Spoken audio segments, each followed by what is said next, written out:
পরিত্যক্ত ও ভুতুড়ে দ্বীপ নর্থ ব্রাদার আইল্যান্ড নিউ ইয়র্কের ভুতুড়ে অতীতের স্মৃতিচিহ্ন। নিষিদ্ধ এ দ্বীপের ইতিহাস আমাদের একটি যাত্রীবাহী স্টিমার জেনারেল স্লোকাম ও টাইফয়েড মেরির করুণ কাহিনী স্মরণ করিয়ে দেয়। এটা কল্পনা করা কঠিন যে ঘনবসতিপূর্ণ কংক্রিটের শহর নিউ ইয়র্কের বুকে একটি জনবসতিহীন জায়গা থাকতে পারে।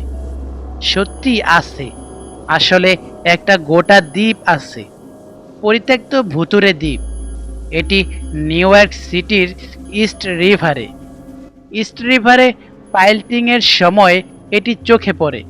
কাছে থেকে দেখলে মনে হবে হলিউডের কোনো ভুতুড়ে সিনেমার চেনা দৃশ্য স্বচক্ষে দেখছি।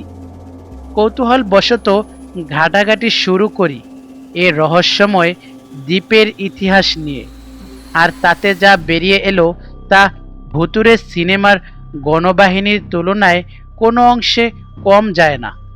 এখন এখানে 12টির বেশি ভবনের ভয়ঙ্কর ধ্বংসাবশেষ আছে, কারণ প্রকৃতি ধীরে ধীরে দ্বীপটিকে গ্রাস করে নিয়েছে।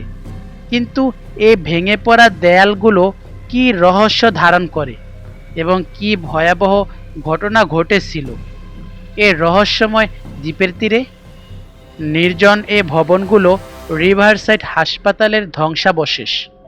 1880 সালে নর্থ ব্রাদার আইল্যান্ডকে রিভারসাইড হাসপাতালের জন্য বেছে নেওয়া হয়েছিল। নিউ ইয়র্কবাসীদের গুটি বসন্ত, যক্ষ্মা এবং আরও অনেক ভয়ঙ্কর অসুস্থতার জন্য এটি ছিল কোয়ারেন্টিন হাসপাতাল। তবে রিভারসাইড হাসপাতালে অনেক রোগীকে তাদের ইচ্ছার বিরুদ্ধে আটকে রাখা হতো। তাদেরই একজন ছিল মেরি মেলন, টাইফয়েড মেরি বলে যাকে সবাই চেনে।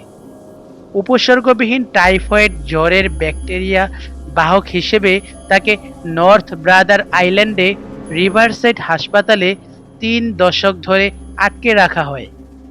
বন্দি থাকা অবস্থায় তার মৃত্যু হয় এই রিভারসাইড হাসপাতালে। এ ঘটনার 3 বছর আগে এ রহস্যময় দ্বীপের তীরে ঘটে আরেকটি মর্মান্তিক দুর্ঘটনা।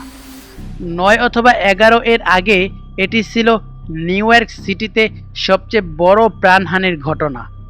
1904 সাল 14 জুন তারিখে যাত্রীবাহী স্টিমার জেনারেল স্লোকাম যখন নিউ ইয়র্ক হারবারে লং আইল্যান্ডে পিকনিক ও আনন্দ ভ্রমণের জন্য যাত্রা শুরু করে, নর্থ ব্রাদার আইল্যান্ডের কাছে এসে মেশিন রুমে আগুন ধরে যায়।